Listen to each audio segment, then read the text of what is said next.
আর হয়তো 8-10 মিনিট কথা বলা যাবে, তারপরে আমরা নামাজ পড়ে এখানকার স্থানীয় প্রশাসন, সাংবাদিক তাদের সাথে মত বিনিময় করে আমরা ঢাকার উদ্দেশ্যে আবার রওনা দেব। আজকে মানিকগঞ্জের সিংগাইর উপজেলা গণ অধিকার পরিষদের আয়োজনে এই জনসভা মানিকগঞ্জের সিংগাইর উপজেলায় এসে দেখতে পেরেছি যে আজকে বাংলাদেশের রাজনীতিতে যে একটি নতুন আলোচনা জন্ম দিয়েছে, একটি নতুন পথ তৈরি করেছে এবং মানুষকে যে একটি নতুন দিশার সন্ধান দিয়েছে, সেই গণ অধিকার পরিষদের এখানে আসার ক্ষেত্রে যে সমস্ত নেতৃবৃন্দ ভূমিকা রেখেছেন, যাদের গুরুত্বপূর্ণ অবদান রয়েছে, মানিকগঞ্জের অনেক কৃতি সন্তান এখানে আছেন। আজকের এই প্রোগ্রামে উপস্থিত আছেন গণ অধিকার পরিষদের জেলা সভাপতি জনাব মোহাম্মদ হাসান আলী। এইটা যদি এই নতুন রাজনৈতিক বন্দোবস্ত হয় তাহলে মানুষ খুব হতাশ হবে। মানুষ 53 বছরে বিভিন্ন রাজনৈতিক দলকে দেখেছে, একাধিক সরকারকে দেখেছে, কিন্তু বাস্তব এই দেশের বাস্তবতা আমরা দেখেছি, ক্ষমতায় গিয়ে যেই লঙ্কায় যায় সেই রাবণ হয়। কাজে আমরা চাই এই গণ অভ্যুত্থান পরবর্তী আগামীতে যে সরকার গঠিত হবে তারা জনগণের প্রতি দায়বদ্ধ থাকবে, জনগণের কাছে জবাবদিহি করবে, বিনা ভোটে এমপি হবে না, কেন্দ্র দখল করে উপজেলা চেয়ারম্যান, ইউনিয়ন পরিষদের চেয়ারম্যান হবে না। সেই কারণেই এই সিংগাইর আসা আমাদেরকে। কারণ আমরা মনে করি রোজা যেমন মুসলমানদের আত্মশুদ্ধি, আজ ইবাদত বন্দেগীর মাস, আল্লাহর কাছে যাওয়ার একটা উপযুক্ত সময়। এই যে জাতীয় নির্বাচনের আগে সংস্কারের জন্য, জাতীয় ঐক্যমত্যের জন্য আমরা যে সময়টা পাচ্ছি, এই সময়টা রাজনৈতিক ভাবে আমাদের আত্মশুদ্ধি, আত্মসংযমের সময়। এই আত্মশুদ্ধি এবং আত্মসংযমের মাধ্যমে নিজেদেরকে জনগণের কাছে উপস্থাপন করতে হবে। আমরা ইউনিয়ন পরিষদের চেয়ারম্যান হতে চাই, উপজেলার চেয়ারম্যান হতে চাই, পৌরসভার মেয়র হতে চাই, এমপি হতে চাই। এমপি হলে তো অনেক কিছু করতে চাই, না হয়ে কি করছি আর কি বলছি সেটার বাস্তবতা কি সেটাও মানুষের দেখা দরকার। মঞ্চে উঠে সকল নেতাই গলাবাজির বক্তৃতা দেয়, মাদক যুব সমাজকে ধ্বংস করছে, আমরা মাদক নির্মূল করতে চাই, আমরা চাঁদাবাজি নির্মূল করতে চাই, আমরা সমাজ থেকে সকল ধরনের অপকর্ম দূর করতে চাই, কিন্তু সকল রাজনৈতিক দলের নেতাদের শেলটানি সমাজের চাঁদাবাজি, দখলবাজি, এই দুর্বৃত্তায়ন আবার চলে। কাজে এখন জনগণকে হিসাব নিতে হবে। আপনাদের সামনে, মাইকের সামনে যে সমস্ত নেতারা এই সমস্ত গলাবাজিমূলক বক্তৃতা দিচ্ছে তাদের বাস্তব চরিত্র কি? আগে রাজনৈতিক পরিস্থিতি নাই, রাজনৈতিক পরিস্থিতি পাল্টাইছে। আমরা আশা করি রাষ্ট্র সংস্কার পরবর্তী যে নির্বাচন হবে, সেই নির্বাচন হবে বাংলাদেশের দীর্ঘ 5 দশকের মধ্যে সবচেয়ে গ্রহণযোগ্য নির্বাচন। জনগণের স্বতঃস্ফূর্ত অংশগ্রহণের এবং জনসমর্থনেই আগামীতে জনপ্রতিনিধি নির্বাচিত হবে।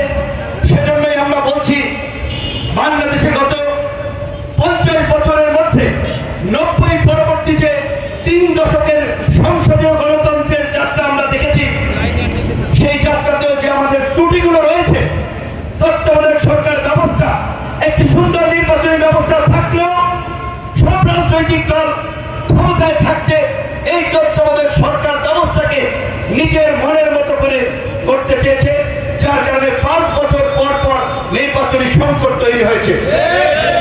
আন্দোলন সংগ্রাম হয়েছে, গাড়ি জ্বলেছে, ফ্যাক্টরি জ্বলেছে, মানুষ মরেছে, রাজনীতিবিদদের হুঁশ হয় নাই। তার জন্য আমরা বলেছি, আমরা আওয়ামী ফ্যাসিবাদের বিরুদ্ধে লড়াই করে তাদেরকে পরাজিত করেছি, তাদেরকে দেশ থেকে বিতাড়িত করেছি।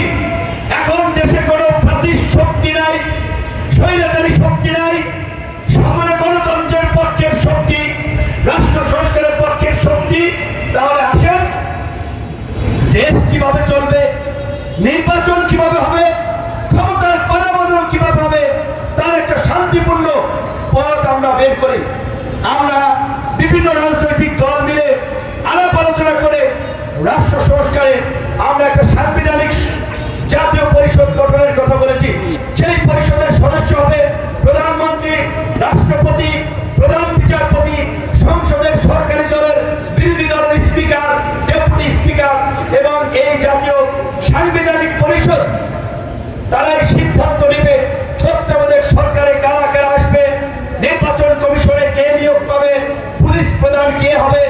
এইভাবে যখন সরকারি দল বিরোধী দল আলাপ আলোচনার মধ্যে দিয়ে পুলিশ প্রধান ঠিক করবে, নির্বাচন কমিশন ঠিক করবে, তখন দলবাজ কোন লোকের আসার সুযোগ নাই। আমরা বলেছি মার্কিন যুক্তরাষ্ট্রের মতো শক্তিশালী দেশে নির্বাচন হয় 4 বছর পর পর, 5 বছর ক্ষমতায় থাকাও যে কথা, 4 বছর আর কি কথা। তো বাংলাদেশে নির্বাচন 4 বছর পর পর হোক, কারণ যারা ভালো কাজ করবে জনগণ তাদেরকে একাধিকবার ক্ষমতায় নির্বাচন করবে। কিন্তু 4 বছর হলে তো কারো সমস্যা হওয়ার কথা না, কারণ 5 বছরও সবার জন্য, 4 বছরও সবার জন্য। আমরা বলছি নির্বাচন 4 বছর পর পর হবে। আমরা বলছি একই ব্যক্তি দলীয় প্রধান, সরকার প্রধান হতে পারে না। দলের স্বাভাবিকভাবেই আমার নেতা কর্মীরা রাজপথে আমার জন্য পুলিশের পিটানি খাইছে, ছাত্রলীগের দৌড়ানি খাইছে, হামলার শিকার হয়েছে, মামলার শিকার হয়েছে। আমার তাদের প্রতি ভালোবাসা দরদ আগে স্বাভাবিকভাবেই, কারণ তাদের পরিশ্রম, রক্ত, ঘাম, ত্যাগের কারণে আমি আজকে নেতা হয়েছি। কাজেই প্রধানমন্ত্রী হতে হলে দলীয় পদ ছেড়ে দিয়ে একটা সার্বজনীন জায়গা থেকে তাকে চিন্তা করতে হবে।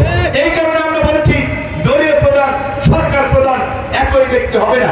এই রকমের বেশ কিছু সংস্কার প্রস্তাব গণ অধিকার পরিষদের পক্ষ থেকে দিয়েছি, যা আমরা 21 সালে দলের আত্মপ্রকাশের ঘোষণার সময় দিয়েছি। এখন আমি আর একটি কথা বলতে চাই আপনাদের এলাকার প্রসঙ্গে। এই এলাকায় এমপি ছিল বিখ্যাত লোক, সংসদ হয়েছে বলেছে চাটুকারিতার তেলবাজি করেই এমপি পদ ভাগিয়ে নিয়েছিলেন মমতাজ। কি করেছেন আপনারা জানেন। আমার দুঃখ লাগে, নাইমুর রহমান দুর্জয়ের মতো জাতীয় দলের একজন প্লেয়ার জননন্দিত ছিল, আওয়ামী লীগ কইরা শেষ পর্যন্ত জননিন্দিত হয়েছে। স্বাস্থ্যমন্ত্রী ছিলেন জাহিদ মালিক, কোভিডের সময় জুতা ঝাড়ু নিয়ে মানুষ তার বিরুদ্ধে মিছিল করছে, তারপরেও শেখ হাসিনা সরায় নাই, কারণ শেখ হাসিনা এই সমস্ত গোপাল ভার লোকজনকে নিয়ে তার ক্যাবিনেট চালিয়েছে। আরেকটি কথা আমরা একটা জিনিস বলতে চাই বন্ধুগণ, সোশ্যাল মিডিয়াতে বিভিন্ন ভাবে আমাদেরকে একটা বিভ্রান্ত করার চেষ্টা করছে। নির্বাচন এবং সংস্কারকে মুখ